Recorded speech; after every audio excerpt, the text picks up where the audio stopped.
Hello and welcome to another free speaking video. Um, Today is the 27th, not 27th, around 25, 26.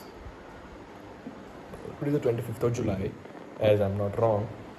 And this video is gonna be so much raw, and I just took my time to remember the date and which was showing that how raw is it going to be. And of course, like my each and every videos are always raw. I never just do the scripting and do any type of a preparation before making it. I just think, okay, as of now I'm free, I need to talk, I need to speak, I need to do my practice, and I just come here and just start speaking. That was the thing. So what was I going to talk about? What was that exact thing that which pushed me that okay, let's just talk something. Just 1 second, I just need to settle a little bit.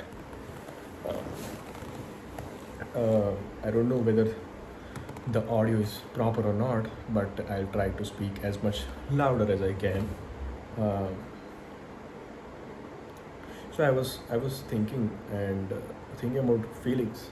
Feelings Feelings are bloody terrible things, and also so good things as well. When you feel good, everything's good. When you feel bad, everything is so totally bad, so messy. It just rotates you, circles. You just keep rotating and rotating and rotating into that same loop of feeling. What eventually happens is our human mind is like that. Maybe we are like that. When oxytocin and serotonin and dopamine are releasing, we feel good. When they're not, when there is a deep, what do we say, down, or I just don't know, drop of those feelings because of some harsh situations or scenarios that has happened recently, and you don't feel right, and that's a very normal, natural, biological thing. Uh, it is nothing to do with somebody doing something to you. It is nothing to do with who you are as an identity, right? It is just a drop of chemical reactions, which are kind of, what do we say, uh, contributing towards your happiness index. And yeah, I was watching this video of Acharya Prashant, and I was watching, like, he was speaking on the dar, how to have a life which life of nidarta is what they say, how to have nidarta in life. uh, why do we fear? First of all, why do we fear of something? Because we feel that there will be something of us which will be gone. Somebody will snatch that. It will be gone and it will not come back. Let's say I have too much feelings with my particular thing. That is gone and I'm unhappy. Okay, that is gone, but that does not mean that you are gone. Your identity is gone, right? We fear because we label ourselves with our things only. That this particular T-shirt is mine, which does not mean that I am my T-shirt. It's just my thing, and when it is gone, it is gone. That does not that is not having anything to do with me as an identity. So let's say this is my T-shirt, this is gone. I'm upset. The same is like I'm with somebody. That person I think is mine, and I have labeled it that that person is me only. There is a part of me, and that is gone. So I have gone. That's not true at all. That's not true at all. It is just that label that you have given to yourself, that that person is me, or what do we say? I am nothing without that person, or that person fulfills me. That's not a really right approach to be with something or with somebody or whatever. When you start putting, what do we say? When you start looking yourself in terms of somebody or in terms of being with somebody, and your identity becomes that only, then is what suffering starts, and which is when you start feeling fear of, let's say, somebody stealing my thing or somebody going away from you, right? uh, right, let's say let's say you are with somebody, you have a feeling for somebody, and that person is gone. That feels okay, heavy, but that logically, if you see, emotionally, you will feel like, okay, this is wrong, this is wrong, this is wrong. Logically, if you see, that has nothing to do with your own personality. You are you. You are where you were. You are not gone. You are not snatched away. You are not moved away from yourself. Right? Recently, I was reading this book called "This Is How I Let You Go," something like that. This is me letting you go, by Heidi Price, something like that. I just forgot the author's name, but there are many chapters, and it's especially it is written on the people who are going through or have gone through breakups, and uh, there was a sentence in that book. Uh, Remember that when nobody was there, you were there. Remember that when you were happy, you were there with you. Remember when you were sad, you were there with you. Remember when you were hardworking, you were there with you. Remember then when you failed, you were there with you. Remember when you were alone, you were there with you. Remember when you were with somebody, you're living your happiest life, your saddest life, a normal life, your day-to-day routine, you're having meetings, you're having conflicts, you're having to do travel, or you're doing trekking or whatever. There was one person who was always with you. There was one thing that which was always with you, and which is going to forever with you, which is you only. So why cannot, let's say I want to be somebody, uh, like I have some criteria about somebody, that I want this or that type of a person.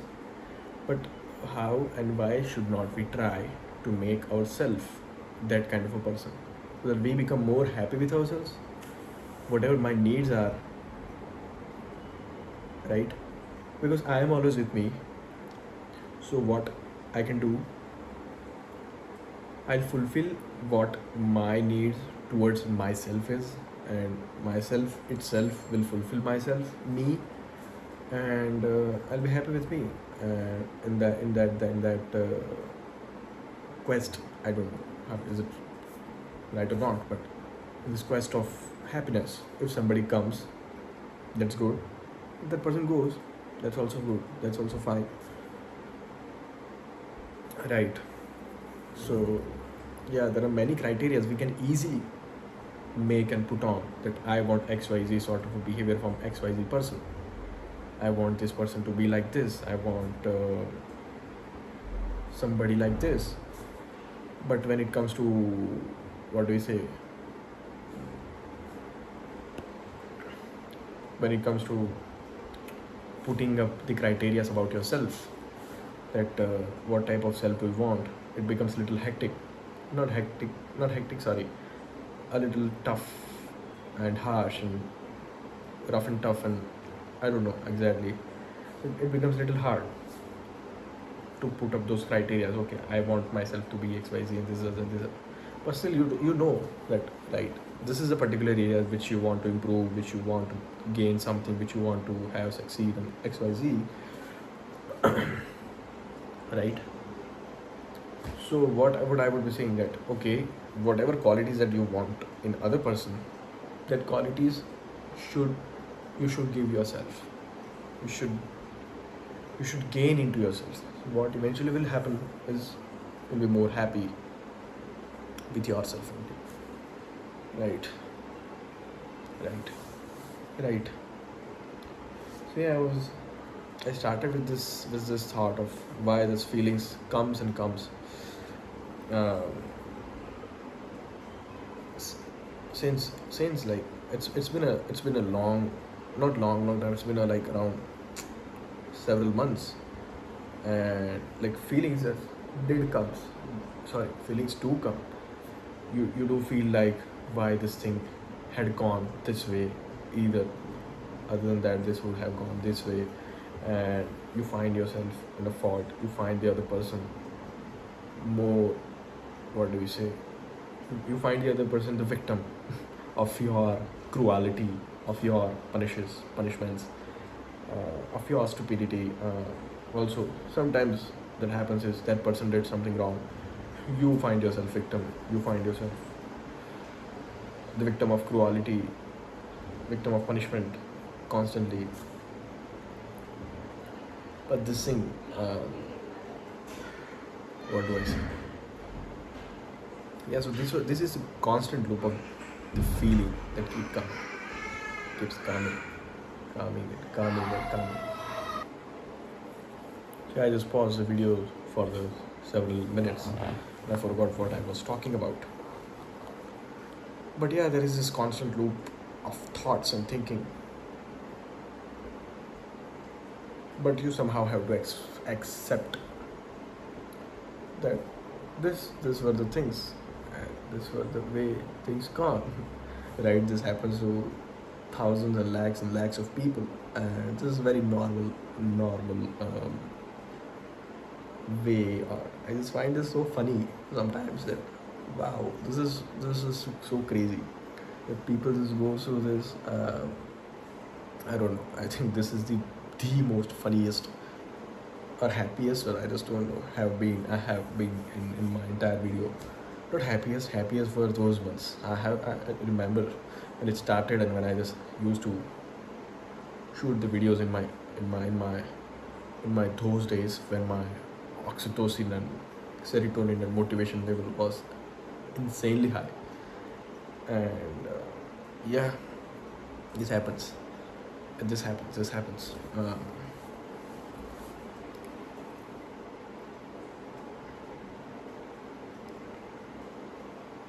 Yeah, it's great. What else should I talk about? I don't know. I was thinking about to start a solo cast or something. I just will pick up a topic, not a random topic, a proper topic. We'll ask somebody, or we'll ask, let's say, an AI or Chat GPT that okay, I want to start a solo cast. Just give me some topic and I just start speaking onto that according to my logic, as per my experience. Right? And yeah, what else can I talk about? So I think the best way to coming out of a breakup is you will have to do 10 things at a time. You will have to keep your mind busy. If you cannot, that will be very much painful and terrible for you. If you want to get out of that thing, you have to do many things, at least 2 3 things you have to do constantly, and have to put your efforts into those things so that your mind can be busy onto those tasks. Because other than that, what will happen is, what eventually will happen happens is you'll go through just unnecessary amount of trauma. That is unnecessary. That trauma is getting or being created just because of loop of overthinking or overthoughts. Just goes and goes in the loop. Just keep thinking about it, and it just never ends. Right? And I think, like, for me, I had been came out of this thing, but like somehow the person and the scenarios are like that this thing is coming again. This thing is coming again, and I have to face it again. And I do not have any option. This time I just cannot let go. I have to face that thing. I have to see. I have to choose something. I have to choose what exactly would I want to do, and that creates a loop of overthinking, a loop of just thoughts and thoughts and thoughts and thoughts. But I think this experiences are very harsh, but this make you more rigid as well. Rigid in what sense? Rigid in the sense that when this sort of a situation occurs next time, I don't know, maybe or might not be, but let's say it is more painful, right? But still, you can get through this. Also, let's say you're putting up some efforts into other things. You are becoming more better into those other things and making yourself more stronger into other aspects of your life, right? I remember like from a Shweta, Let's say you are having a problem onto A, I rather focusing on to that A problem. I just cannot solve this as of now, right? I cannot solve this. Other than that, I can just focus on to B, C, D, X, Y, Z aspects of my life, and which I can, what do we say? Which I can make more stronger, right? My this body part. Let's say I have a pain into some A body part, but I'll rather focus on B, C, D, and F number of body parts and my mind, so to make them more stronger, right? So that my this weakness is not highlighted, right? This weakness is not highlighted. Rather than this, my strong part, either strong parts are highlighted. The same goes to the life as well. When you do not focus on to other aspects, what happens is you keep highlighting your weakness again and again, and that highlights that itself gets highlighted into other people's mind and in eyes, and they just keep doing that. They just notices that, and yeah, this happens. Hmm. So that's a really good solution.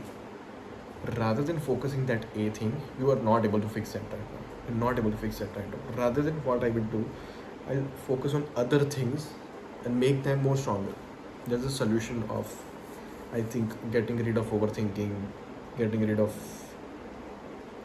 uh, what do we say, unnecessary feelings and thoughts and whatever, right? Unnecessary problems in which you have been stuck, and the reality and the situation is not at all in your hand. So rather than focusing on to that unhandleable situation, you focus on to which is in your hand. And I think I was watching a lecture of a Jordan Peterson, and he was not focusing, but he was saying that high conscientious people are like, when some tragedy occurs, what happens is, what eventually that their behavior is like that their mind is like that. They're having very much high conscientiousness. And what do they do is focus more on the work, start working out unconsciously or consciously, I just don't know, but they just start focusing on to their work and their calm, what is their thing, and they start doing that, and which is an insane thing.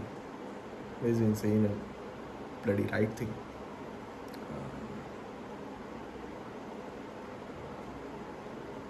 Yeah, what other than that, I just don't know.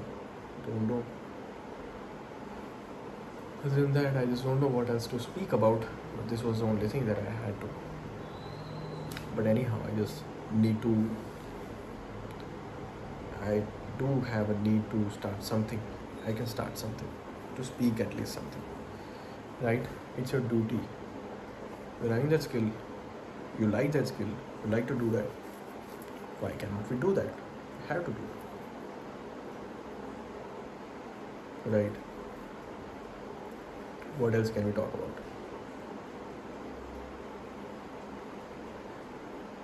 I just don't know. I just don't know. What else can I talk about? It's already been an 18 and it's almost been a 19 minutes, and I can just still stretch out for a 1 minute. That's just as an exercise. So as of now, the India-England series is going on. Joe Root has matched 38th century, 38th Test match century, and he now is combining, or no, not combining, but now he's same as Kumar Sangakkara, not same as, but he's ranking same as Kumar Sangakkara in terms of number of centuries, number of Test centuries, which is great. Joe Root is another level of a player. He just keeps batting and batting and batting every time the season scores and scores and scores and scores the centuries. It's his second century again in India in the series, and he's just another level of great player. This is great player, is he? Just smashes and smashes and smashes. Not smashes, but he just plays and plays and plays. Scoring 100 every next match, and That's just a normal day at office for Joe Root. And that's brilliant. That's so brilliant. That's another level of skill which is having. Imagine his level of what do we say, competence, and his level of what do we say, performance and knowledge and everything in cricket. How hard he might have been worked. His life is cricket. His life is cricket. So what has it does? He has made his life more beautiful by constantly and constantly making it, nurturing it with his beauty, with his beauty of skill into his thing. That's insane amount of thing, right? That's just crazy, crazy. Sportsmen are just another level. I don't know what else should I talk about. It's already been 20 minutes. I think it's time to get off and see you in the next one. Thank you so much.